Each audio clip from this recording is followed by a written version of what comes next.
Welcome to the Digital Forester Podcast, where we talk to foresters about how they are using digital technologies in their day-to-day forestry work.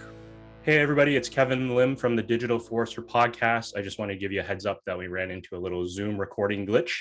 Zoom apparently did not want to record me while speaking, but only the guest. So unfortunately, you don't get to see this guy on this YouTube podcast. I'm not sure if Zoom's trying to tell me I should get a haircut or something, but in any event, you will only see the guest, and that is normal. I hope you enjoy the show. Hey, everybody. Welcome to the Digital Forester Podcast. This is the first one for 2022, and I'm pretty pumped and stoked to have Doug Jones, Senior Vice President from Remsoft. Doug, how are you doing? I'm doing good, Kevin. Thanks for having me. It's good to be here. Yeah, absolutely. I was just thinking, I always say this on all my podcasts, but I'm like, man, I don't know when was the last time I saw whoever I'm talking to. And I was like, it couldn't have been Brazil. That was like way too long ago, but it must have been sooner. But it's been a few years. And with COVID, obviously, like you're a globe trotter. So how has the pandemic affected your lifestyle with being grounded and not flying around? Wow. Yeah, that's interesting. I mean, it's been a joy. I mean, we've all gone through this change, right? And it's like, how do you adapt to this change? And yeah, I can remember my last flight was actually in Brazil in 2019, end of December, and boom, 2020 kicked in, and then all of a sudden we're locked down, and it was such a big change, right? It's like, and all of a sudden fear kicks in. It's like, what does this mean? What does this mean for our business and all these things? So it's been quite a ride. We're all been on the same roller coaster, but we're getting through it. I miss being out there talking to our clients personally, face to face. You cannot, that's having that relationship and just having those conversations, one-offs, and having that natural dialogue. I miss that. But sometimes I don't miss the busyness, the airports, the drag on the body from traveling, but I'm anxious to get back out there again. I'm looking forward to seeing the end of this. Yeah, for sure. And a lot of folks say, you can do this virtual, you use virtual whiteboards, but I'm with you. There's nothing that replaces like minds in a room. That whiteboard marker is ever so powerful now, even though I think all of ours in our office are pretty much dry. We'll have to buy new ones once we fully reopen up. But so for our listeners, this is a guy who would log probably 100,000 miles easy in these tin cups flying around from, Australia, New Zealand, Brazil, like Europe. And at the same time, I remember one trip where I think we were in Brazil, and then the next day you looked all refreshed and looked awesome. And I was like, what happened? And you're like, oh, it's like, I went for my run. So like, are you still training, running? Like you're a triathlete, I believe, like high performance athlete too, right? Well, you got to keep moving. You just got to keep moving, and you can't let you can fall into the trap when you travel a lot, that you can fall into the lazy trap, right? And let your body down, break all the rules. You got to stay on it. And I always found, like, if you're flying, it's always overnight to get somewhere. So you lost a night's sleep on an airplane. You got to get up, you got to get moving, and you got to keep the blood flowing in the body. So that's why I keep moving, Kevin. It's just, it does give you energy. So, I mean, it's when you're in boardrooms all day and meeting rooms all day and workshops with clients, that's hard, so you got to keep moving. So that's just what I do. So that's how I tried to keep refreshed, Kevin. It's just the magic of it all. If not, it'd be a tough journey.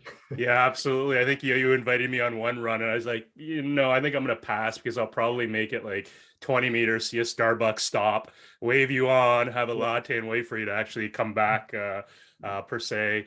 But definitely, so maybe walk us as we think about things. You're based out of Fredericton right now, still with Remsoft. Obviously, we'll get into what Remsoft's up to, but maybe for our listeners who may not know you as well, although I'm pretty sure most folks will know you. Maybe tell us a story how you got into forestry. Was there a spark, a specific moment that kind of got you going?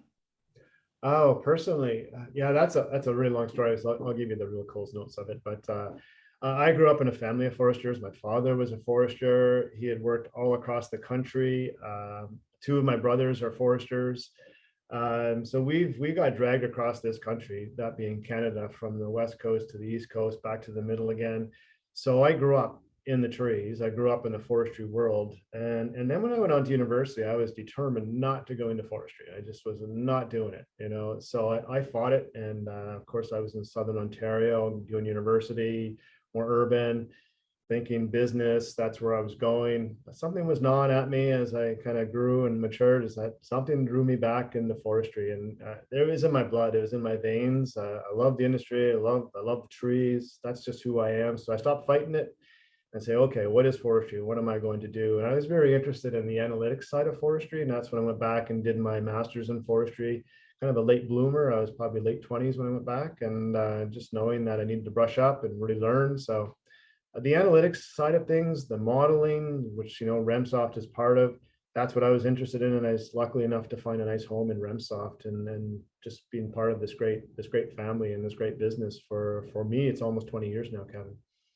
Wow, 20 years. That's Yes. that's crazy. Yes. Yeah, when you tell that story, it always makes me laugh. At one point, I think one pod I was on with others, I made the comment, at the end of the day, your parents are always right. You just don't realize it back then. But when they're dragging you around, encouraging you to do these things, they kind of know you already. And so it's kind of funny when you say that. For me, the old man was always like, oh yeah, like go into the technology space. I'm like, that's what you do. I see you working these long hours. I know you love it, but I don't think that's for me. And lo and behold, it's like come full circle. Here we are. But maybe tell us about that journey into Remsoft, and obviously Andrea and Hugo, established names in the forest technology community. Again, I think Remsoft's going on 25 years per se. Maybe tell me about how that We're, formed, the early days. we're close to 30 now, Kevin. I think we're in our Wow. third year. So it's like, you lose track of time, right? As the as the years go by, but maybe you just kind of ignore it. But no, yeah. So the Remsoft was founded, as I said, almost 30 years ago. The owners of the company, the founders of the company, are Andrea and Hugo Funekis. They were both doing their graduate work at University of New Brunswick. So in their roles, Andrea's CEO, she's kind of the business lead. She's always been that business-minded person. On the technology side, Hugo is always that technology person. So he's our CTO, and he's the one that started using technology to solve problems. And that's when Remsoft really started off in fire behavior, fire management software. And that's where a lot of their work was, in producing technologies in that space. But they also fell into the forest management and forest planning, and that's where the genesis of Woodstock was, out of Hugo's research, and their entrepreneurial spirit. They took that out of the education, out of the university research lab, and more into, we're going to make this into a business. And that was those seeds were planted 30 years ago, and they started with basically nothing, and built up this company 30 years later that's been servicing the world in the space that we provide. So it's been an interesting story. Yeah, no, hats off to them, because again, often, commercializing science, if that's one way of putting it, is really tough. And yeah, it takes 30 years, but again, lots of success stories. I've always looked up to Andrea and Hugo in terms of what they've done per se. So maybe for our listeners who magically may not know about Remsoft technology, maybe give us a 50,000-foot level. You've talked about the optimization side, or maybe I'll throw that word out there, but I also know you're in the cloud. So maybe first introduce us to the Woodstock side of things, and where that's being used, and then where you see growth opportunities on that front. Sure. So if you look at Remsoft and who we are, I put us in that operational analytics bucket in terms of a business science. And really that's using data and analytics to drive productivity and efficiency in business operations. So if you look at this optimization world, the interesting thing, it's really kind of becoming more mainstream now. But if you think of when Remsoft was back in the 90s and even 2000s, optimization was kind of a science that really wasn't well understood. But forestry was an earlier adopter of optimization. In the 70s. The science was kind of used just because of the nature of the asset. So using linear programming to do these forecasting models strategically. And that's where Woodstock really started, was to be able to use this optimization technology, linear programming, simulation, multi-call simulation, heuristics, and all those kind of fancy terms, to be able to take massive amounts of data and do forecasts going forward. And really Woodstock was positioned and developed in the earlier days to do long-term strategic level planning. But Woodstock itself is really just a modeling platform. You can actually model any type of asset you want. I remember there was one of our, he's retired now, but Carl Peck used to work for the Alberta government, and his wife was a teacher. So he used Woodstock to actually schedule the whole teacher's curriculum, the scheduling all the teachers. And yeah, so he's like, this is really cool. I can do it whatever I want to do. It doesn't have to be forestry. And so that's kind of unique about Woodstock, is that it's a platform. And so we're working in, in the utility sector, civil infrastructure, completely different assets. It doesn't have to be trees. So Woodstock's pretty unique that way. Then we, in our course of our business, yeah, it started long term, but we knew we had to grow our business. We had to get further down into that the operational world, the tactical world. So we've been providing solutions in that space. And so Woodstock's really a modeling platform used predominantly in the forestry space to drive out plans and schedules. That's really what we do. We're driving out plans and schedules to help people make better decisions about their assets and their operations, from investment decisions and kind of decisions to improve their business. Since then, as we move closer to the ground in terms of operational planning, I call it sales and operational planning, using optimization to help drive out those plans, because there's all kinds of decisions in there, right? And you're balancing all kinds of things, whether business targets and ecosystem targets, but more, business targets when you get closer to the ground. One thing I noticed was that, okay, where does the information go? Who's going to execute on that plan, and how are they going to manage that plan? And it became very apparent to me, and actually having worked in the operational space, we do it all in spreadsheets, and we've been doing it in spreadsheets, since I was started, as a young forester with McMillan Bloedel way back when in Weyerhaeuser in the province of Saskatchewan. It really hadn't changed much. So that was where we did the advent of Remsoft Operations, which is a cloud deliver application for helping our clients managing that whole supply chain in the forestry, from the trees, from the operations of felling those trees, moving them to the roadside, allocating those products downstream, delivering those products downstreams, and actually right down to the inventory of the yard inventory of the mills. So it's one big connected ecosystem in that sense. And then that's hooked into optimization and AI to help people make better decisions in the operational front. So it's from that long term all the way down to near term execution, Kevin, is where we're at today. Yeah, for sure. So very cool, and lots of like keywords there in technology that we'll dive into to get people's viewpoints, because obviously you and the team, the Remsoft team, are leaders in this space. So thinking of like starting off early there, maybe if I bring you back a little bit, would you say it was kind of a straight path? Like thinking of foresters, and you talk about Excel spreadsheets, it's like, yeah, we know they're still around, and if anything, they've discovered how to use every single color to color every cell, then color the text in the cell, and some combination of cell color and cell text means something, and then maybe there's a circular reference that breaks, and maybe some of our listeners are laughing, going like, oh yeah, it's like I got that problem right now.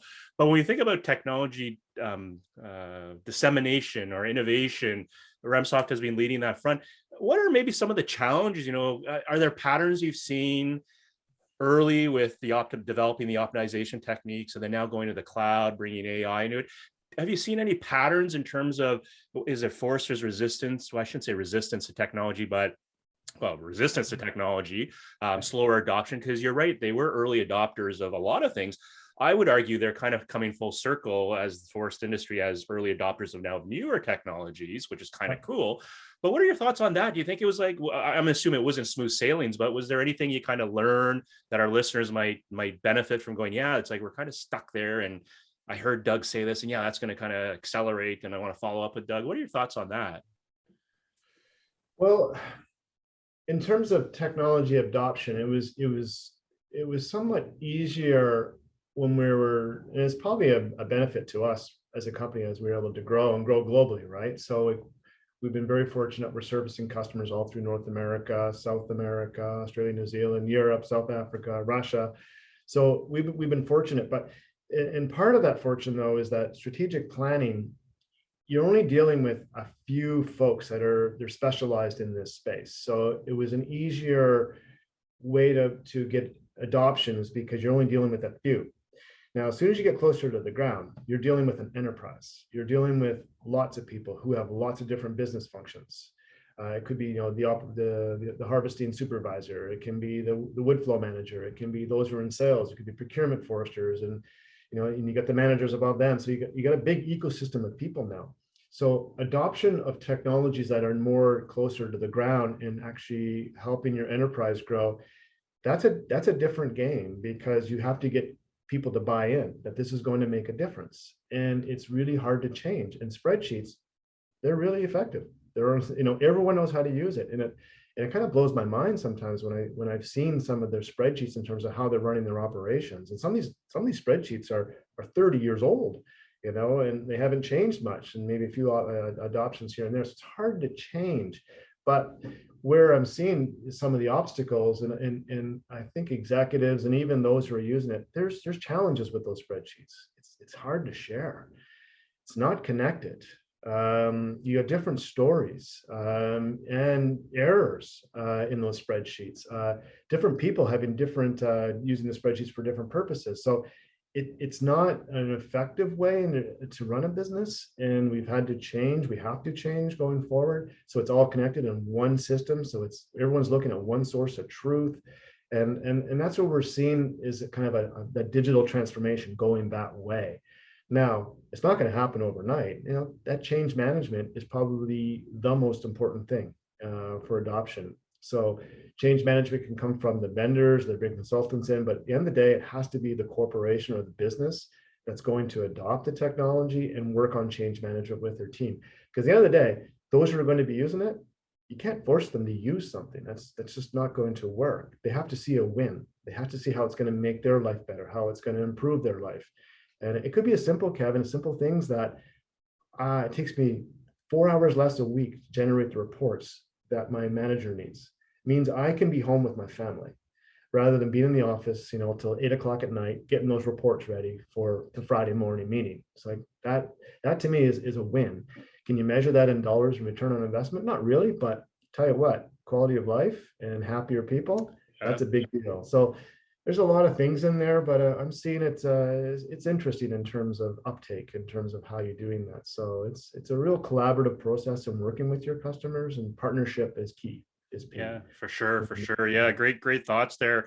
Thinking of the landscape, you mentioned that Remsoft, has clients, around the world, and literally I've been to your office, and there's a map there with all the pins, right? And so for our listeners, literally it's all over the world. There's like pins everywhere. It's very cool to see there.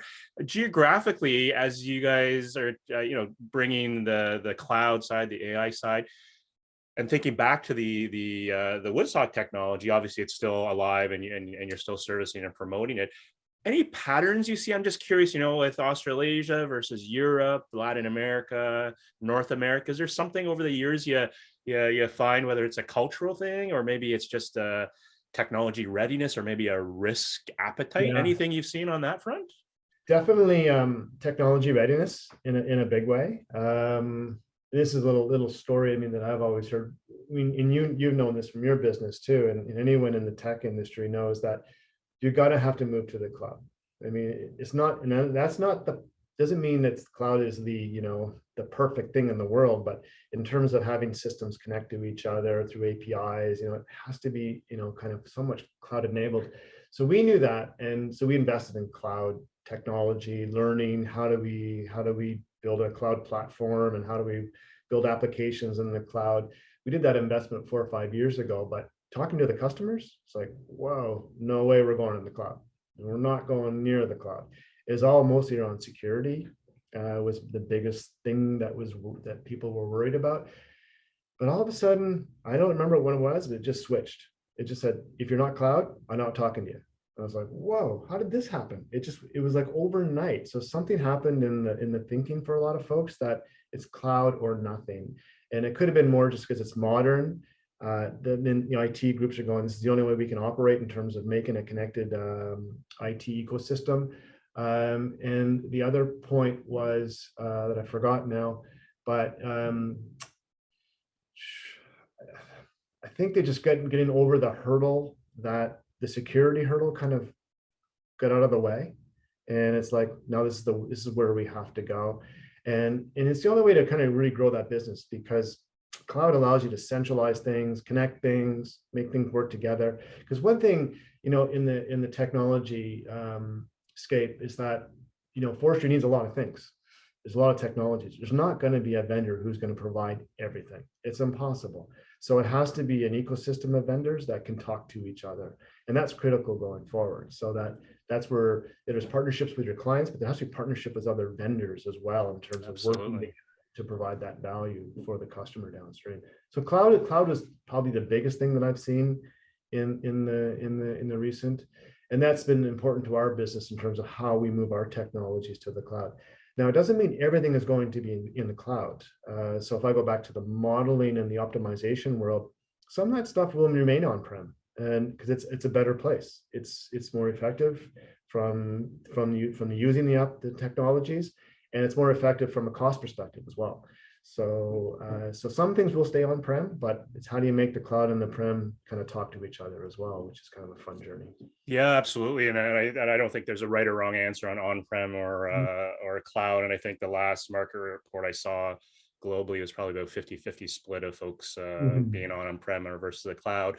Do you think the pandemic or the ongoing pandemic made it sound like it was done? But do you think that what's the right word, lit the fire under the bum of some people and made them look at things that foresters take a look at things they might not have thought was possible or was ready to take on, or maybe accelerated some roadmap initiatives? What are your thoughts on that? I think there's a bunch of things going on right now.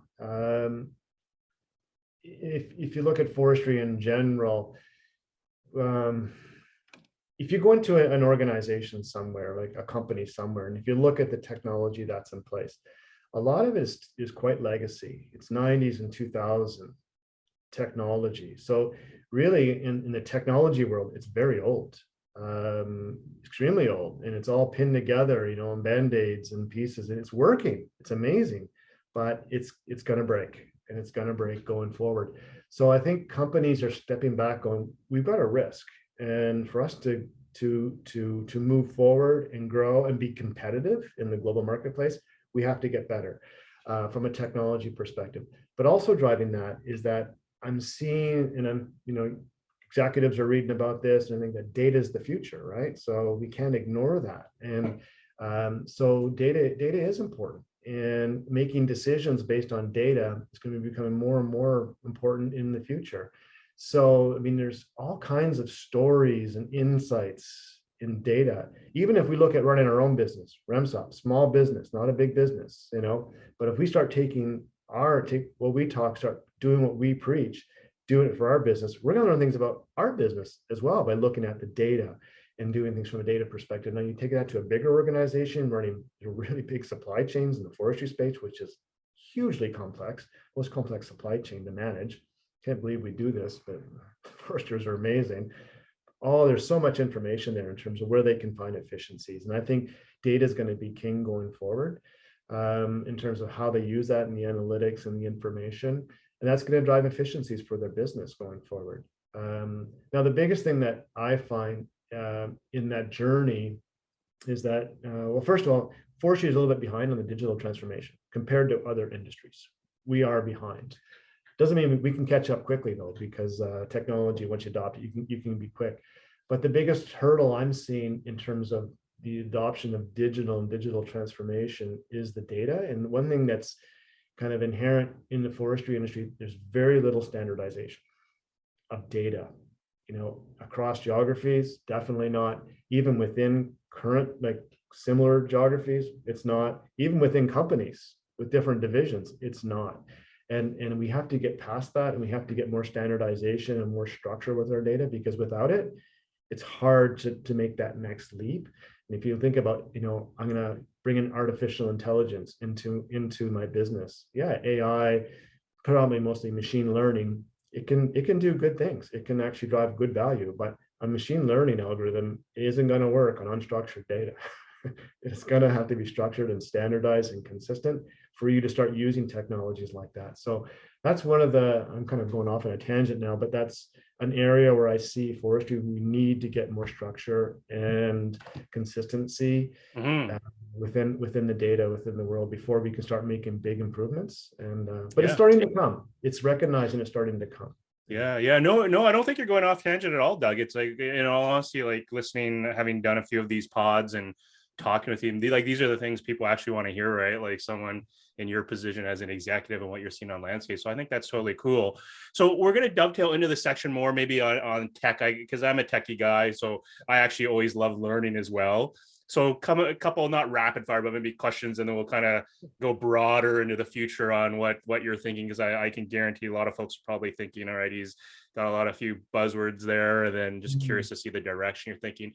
So the first question I'm going to ask as a rookie, so I'm no optimization guy, being the Remsoft user group, dined on the lobster dinner, totally awesome, great event that you guys host, super fun.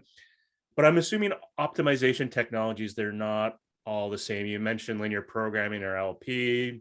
There's some other things out there. So thinking some listeners who may not be into that space yet, and they're kind of looking at the landscape and going, okay, I've got Woodstock, I got some other magic, I got the AI, I got someone who says he can solve all my problems type of thing. Help educate me in terms of, is there really a difference? Is there pros and cons, or how would you guide or advise someone who's considering looking at some of these optimization technologies? Well, there are different, like if this, the business science we play in is called operations research.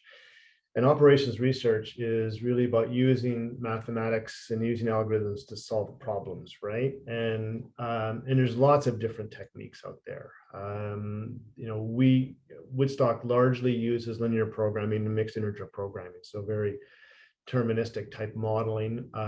We also have, some stochastic modeling through Monte Carlo simulation and those kind of things. There's simulated annealing is another technique. Goal programming, which we have in our systems. There's lots of different tools to solve different problems.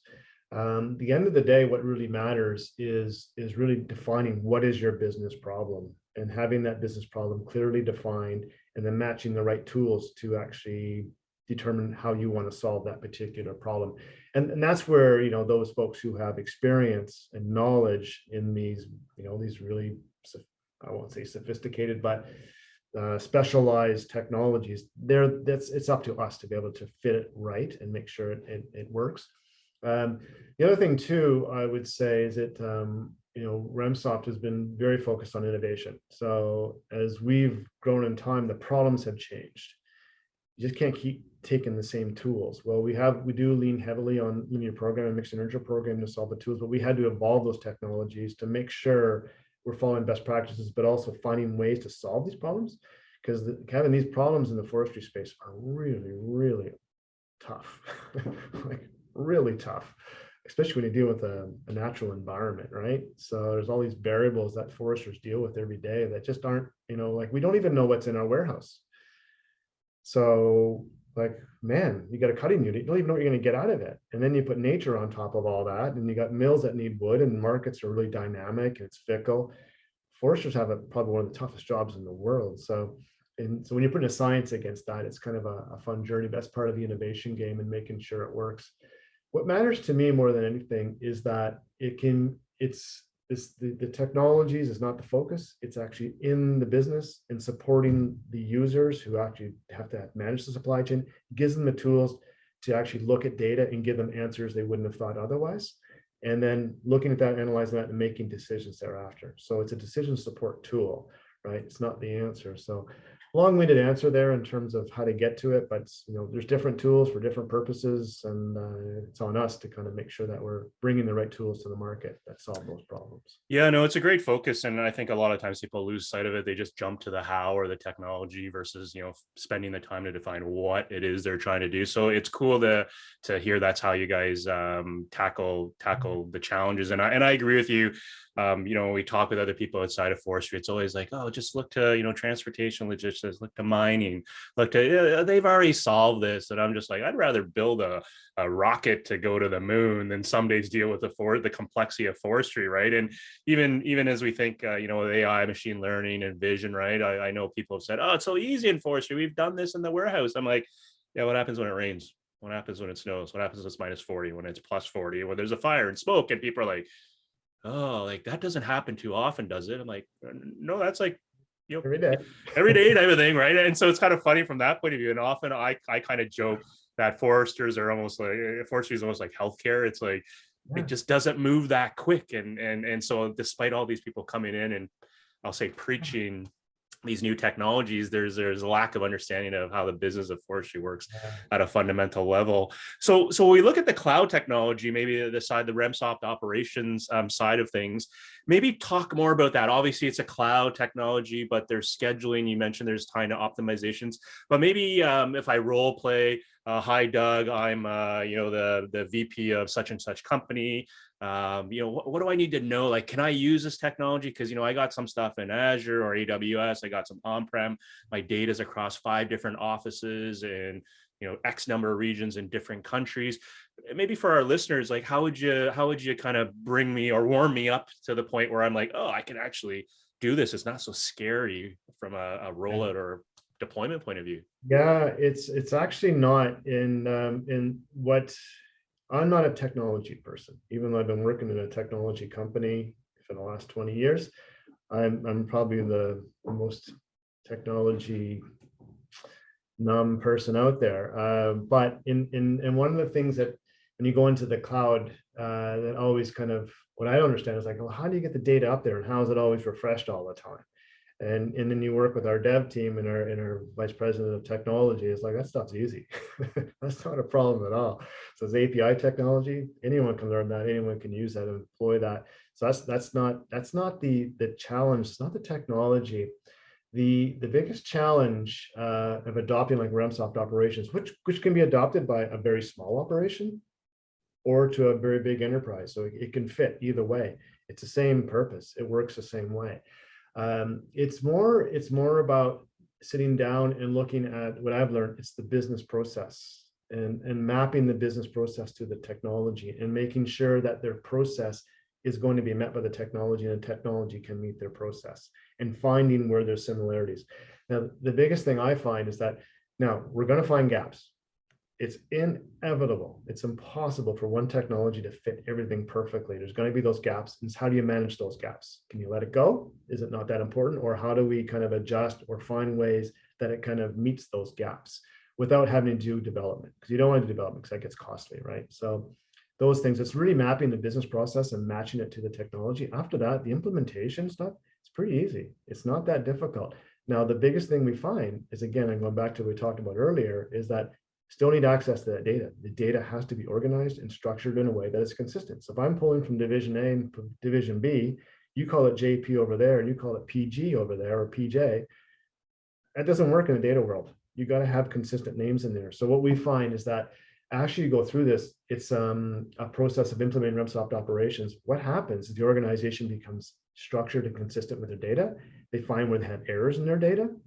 Because as you go through a few cycles of, because data comes in every night, you got actuals coming in every night, you got new blocks coming every night with new inventory information. So information's coming every night, and you're feeding those units. Some units get rejected. Why? Well, because you're using the wrong code name. It's expecting this code. It's not that. So that's one of the benefits of implementing is that consistency and getting that structure on data. So it gets them further down that path anyway. So it happens naturally to get their data in order, which is kind of exciting. So, but the nice thing about like operations is that, again, it can be for very small scale, someone who has like 30,000 hectares and a smaller operation, to someone who has a very big scale, like Weyerhaeuser is one of our bigger clients in the operations, massive, big scale for the US operations. Yeah, so thinking of that, as you mentioned that, is it a safe assumption to say if you're like a Weyerhaeuser, that's more of a more complex, like it'll take longer to roll operations, Remsoft operations, or if you're like 50,000 hectares, if we're talking about data schemas, models, re-engineering, the scale really matters because it's probably the Weyerhaeusers have more data, but the work is the same. So do you have a pattern there? Like if I'm like, in the US Southeast, I've got, I don't know, 25,000 acres and like, Doug, I want to do this. Like how long is it going to take? Because everybody wants it yesterday, right? You've seen it. It's like, all right, I'm ready to go. Like what? I can't, it's not done in a week. Like, is there a pattern you can share with the listeners on how long it would take to go from concept to operational? Yeah, and if you look at a bigger operation, right? And the reason is it takes a little bit longer with a bigger operation is you're dealing with more people. you're dealing with more nuance, you're dealing with more differences. So you're doing a lot of the people management side of things in terms of the process in division A is a little bit different than the process in division B. How do you bring those two such that they're going to be following a similar process in the end of the day? So it's that change management and understanding how that's going to happen and how that's going to be involved. That takes time, you know. It's the people side of things, and there could be some data stuff too. But everyone is dealing with the data stuff. Smaller operation, it can be lean and mean. It can be up and fast. Like we're talking like less than a month to get a Wow. company into their system, into the system, because you're only dealing with a handful of people. Maybe you're dealing with 5 or 6 people, you know, and then only one data source, one way of doing things. So it's quicker to get consensus and say, okay, this match is great. Boom, it gets up into the system much quicker. So that's where I would say the difference is, Kevin. It's not necessarily, you're doing the same thing. The plumbing's still the same. The mechanics are the same. We have 2 different ways to get data up, but it's really the people side of things and the scale of the operations and the differences within those operations. Yeah, it's just amazing to hear you talk, because it's like, you know, we keep hearing about change management, the people side, and even though Remsoft as a technology company, right, it's like, you know, it's always like, well, that hasn't been, like, obviously the challenges of technology, but it's like the people, the business process, the change management, managing that through time. So it's fascinating to hear that. I suspect a lot of listeners are like, oh yeah, I'm in the thick of things right now, and we'll want to chat. But where I'd like to take you now is I'm going to bubble, because it's the digital forest, we're talking about technology. I'm going to bubble us up to 50,000 feet and then bring us back down as we wind down later on. But thinking of the landscape of forest technology, what are some of, because again, you're an executive, so you're watching things, you know, strategically, always looking out, you know, 6 months, a year minimum out, not in the weeds, operationally on a day-to-day basis. But over your career, it's like, are there some key things that have happened that you're just, wow, it's like, this is totally cool, this is a game changer? And would you say you anticipated it maybe, and you just felt like it was something, it was just a matter of time? Again, with change, it was coming one way, but maybe share some of the thoughts of looking back on your career to date. What are some of those game changer general technology in the forest industry that might have helped getting data into an operations or providing data for Woodstock or whatnot? What are your thoughts on that? Probably a bunch of things in there, Kevin. I remember speaking at a conference, I think it was Who in the Forest, in a technology. This was almost 10 years ago. So I was on the panel speaking, and they're going like, what's the future? And I was like, well, that's a big question. But I said, to me, the future is having technologies talk to each other. They have to talk to each other. They can't be working in silos. That's just can't be the future. That was 10 years ago. And we're only getting there today. Like our technologies, your technology and our tech could easily talk together today. Easy. It wouldn't take much, a little bit of work, but it's now possible, right? So that's one thing I'm seeing is the connected digital ecosystem. And again, cloud is kind of enabling that because of the newer platforms and new technologies allow technologies to talk. The other part I've been harping on a lot is data standardization, data consistency, centralization is another piece, you know, that data centralization, it can't be all over the place, get it centralized. The one thing I've always seen as an obstacle for us in terms of our growth, because we're planning and scheduling, we're taking data and turning insights from that data, while the source of that data really matters. And to me, the biggest leap in technology in forestry has been the precision forestry using LiDAR and remote sensing techniques, which you know very, very well, to get into more accurate inventory. We still got ways to go. There's still some work to do, but it's much better than it used to be, right? So that's a big thing. So, because how do you manage something if you don't really know how do you manage an asset if you don't know what you have? It's like, it's counterintuitive, right? So that's really critical. To me, the other piece is, I kind of already brought it up with Remsoft operations, is that connected digital supply chain. Again, foresters have the most difficult job in the world of managing a supply chain. And it's interesting, I was talking to a forester one time, and you know, he said, I always thought of myself as a forester. The other day, I'm actually a supply chain manager. And I said, yeah, you are. Sorry, you just know trees, you know, but you are a supply chain manager, really, at the end of the day. That's what you're doing. You're managing a supply chain. But having that in one view, visible across the whole organization, connected, breaking down all the silos. So like I've seen stories where you got the procurement forester down the end of the hall and you got the harvesting people down the other end of the hall. They're supplying wood to the same mill and they're not connected. They're not talking. So really, in the end of the day, he's out there or she's out there buying timber, buying logs for the mill, and you're out there harvesting, and you're actually competing with each other. Yet you're on the same team just down the hall. You need to have visibility in terms of when do I procure, what do I procure, because, and what do I harvest, when do I harvest, to make sure I'm getting the best benefit to the end. So the connected digital supply chain. The last piece and this is where we're bullish, and it kind of fits in our world, is the analytics and AI. So I mean, we're getting into a more data world. Everything's data. That's where we're going, and there's benefits for that, you know. So that's where I see a big leap up, is now how do we take this information and start driving insights from that information so we make better decisions about our business. And those who are adopting, we know there's a lot of waste in the system. And the people running the system know it's there. They know there's opportunity. So how do I grab hold of it, and how do I see it?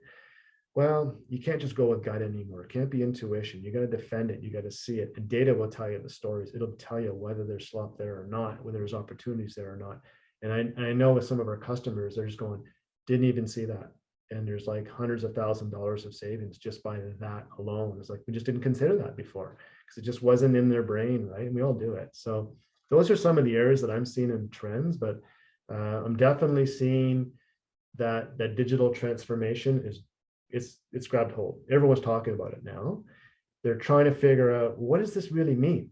Because, you know, I've done the research, you've done the research, other people are reading the same articles that we're reading, and you're trying to make sense of it all, because all these digital twins, AI, what is digital transformation? It can be really confusing. What does it mean? I don't know what it means.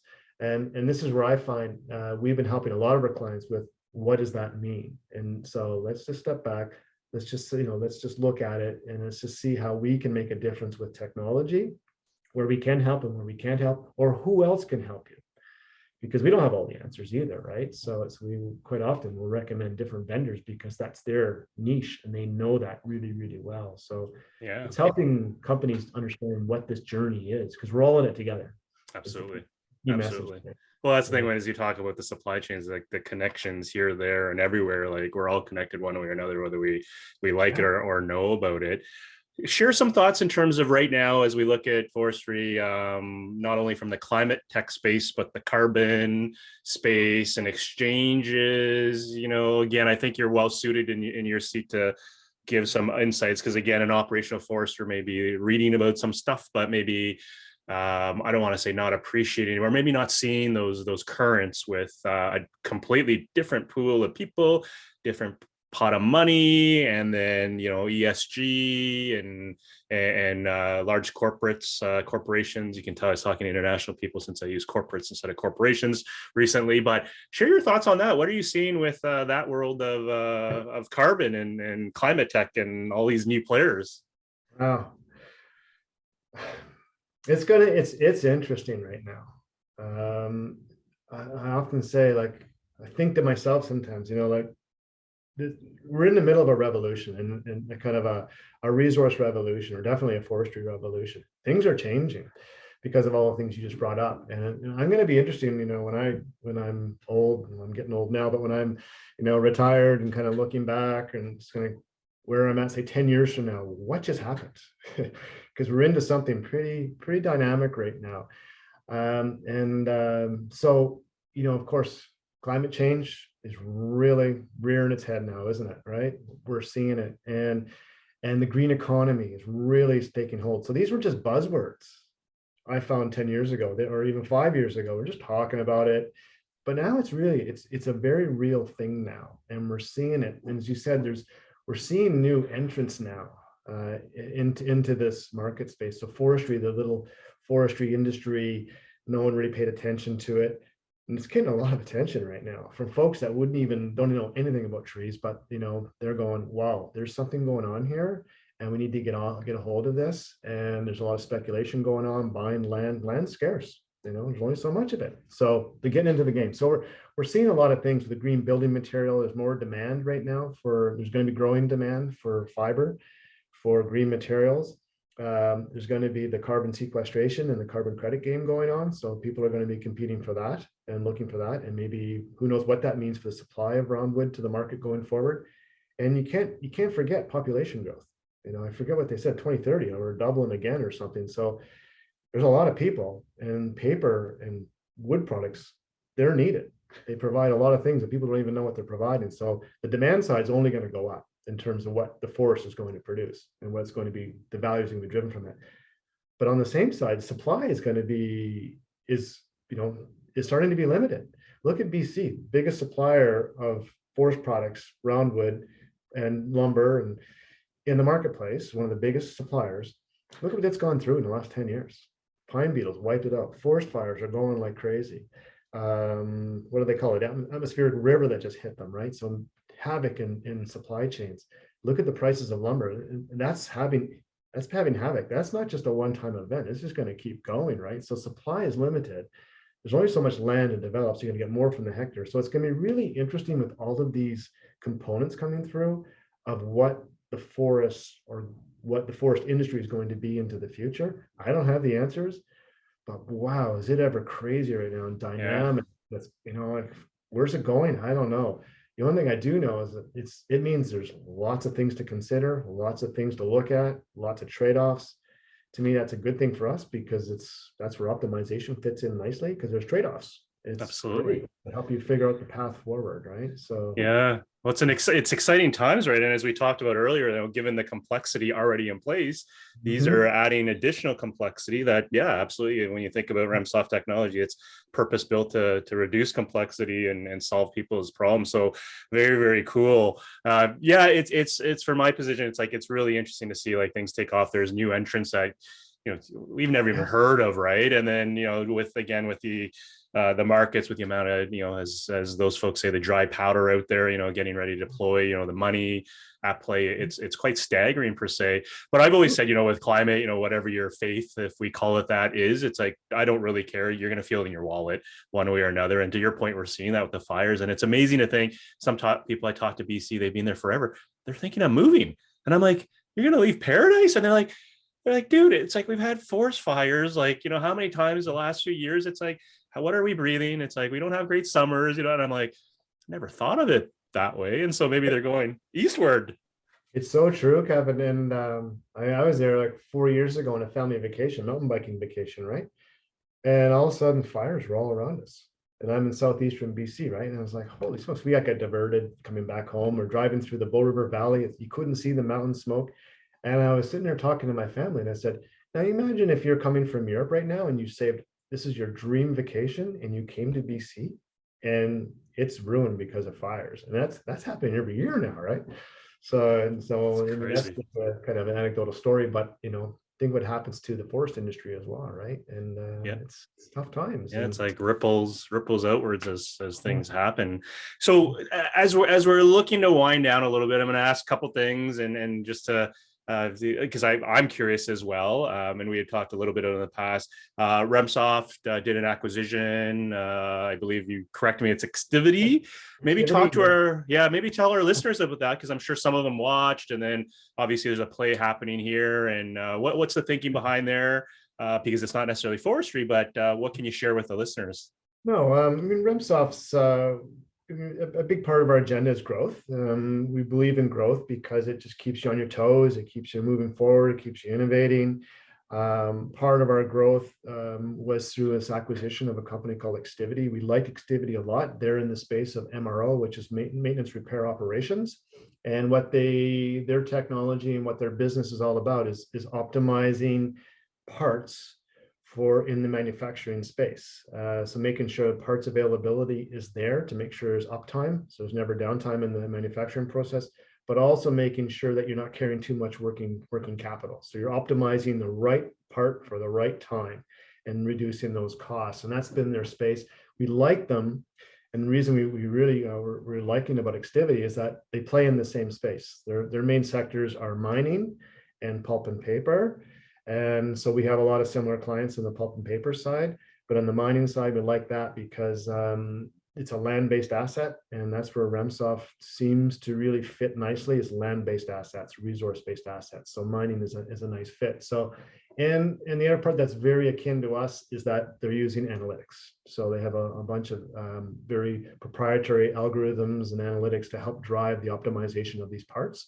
So that fits nicely with who we are and what we are. So it's a nice fit in terms of what we do and what we do. It's a little bit off, a little bit different, but there's a lot of similarities there that makes us excited. And yeah, it's a bigger market area too, which is really kind of pretty exciting. So yeah, so that was part of the acquisition. Yeah. Yeah, for sure. So definitely looking forward to see, the future Remsoft, as you continue to evolve, grow, and scale going forward. So thinking of technology again, what gets you excited? Let's say in the 3-year horizon, 10-year horizon, and this may be specific to Remsoft in the space you're playing with, and that's totally cool. But is there something that when you wake up, you're like, gee whiz, it's like in 3 years, like the stuff is just going to kill it, and we're going to be a part of that. And then 10 years.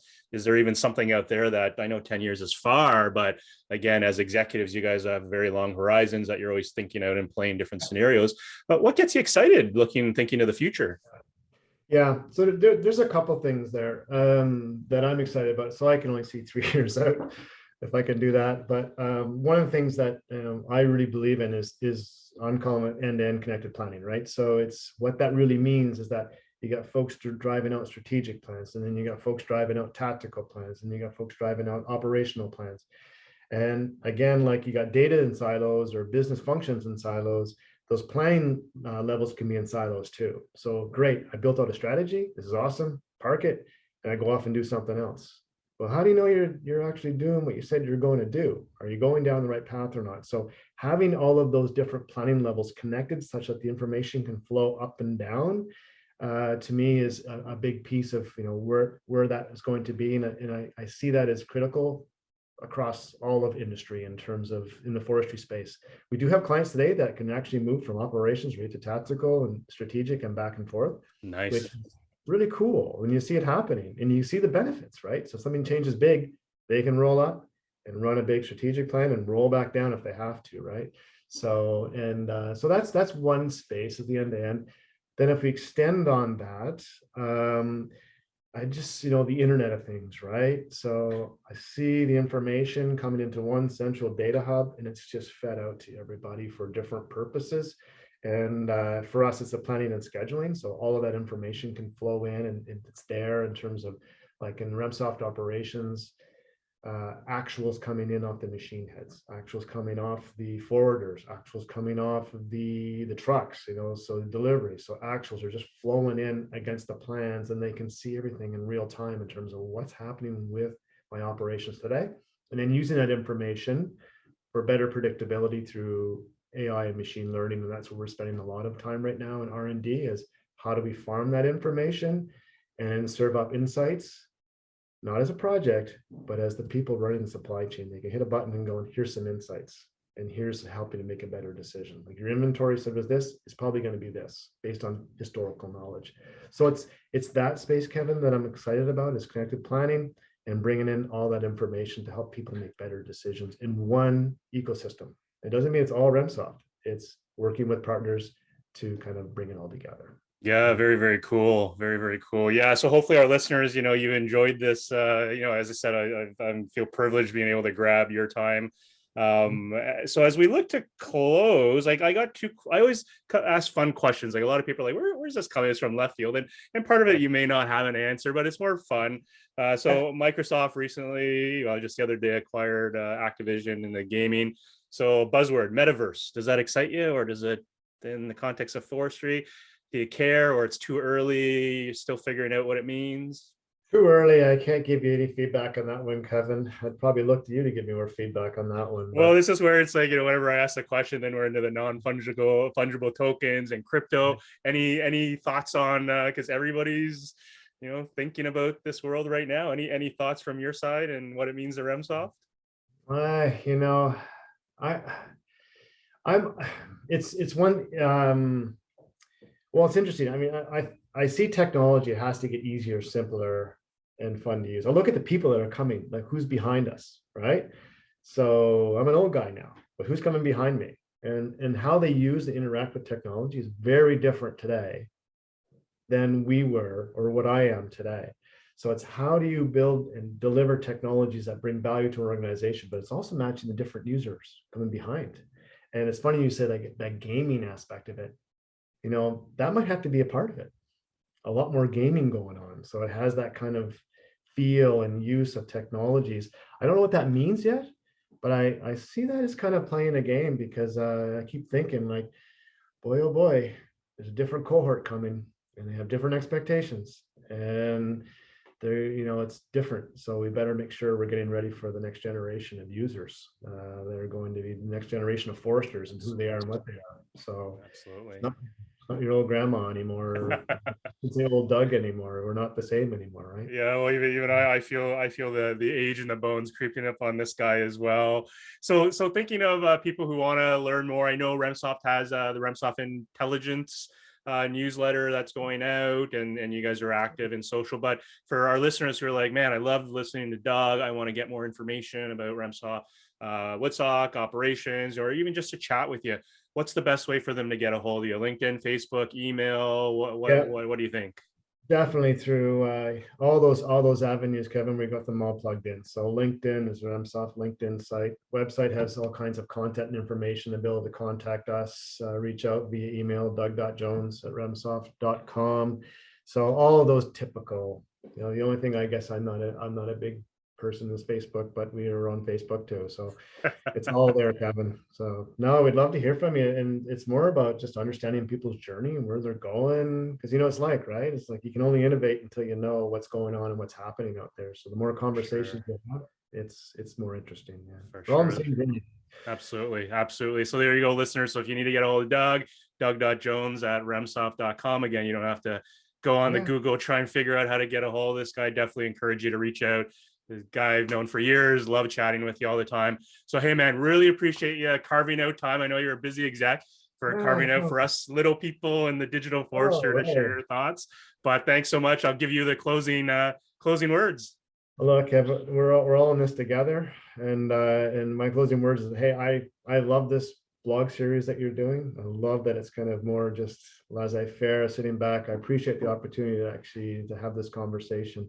I just wish we'd have more of them in a real face-to-face time. Soon we'll get them. Absolutely. Be out there again. Awesome. Yeah. All right, Doug. Well, thanks so much, and you have an awesome day. You too, Kevin. Thank you.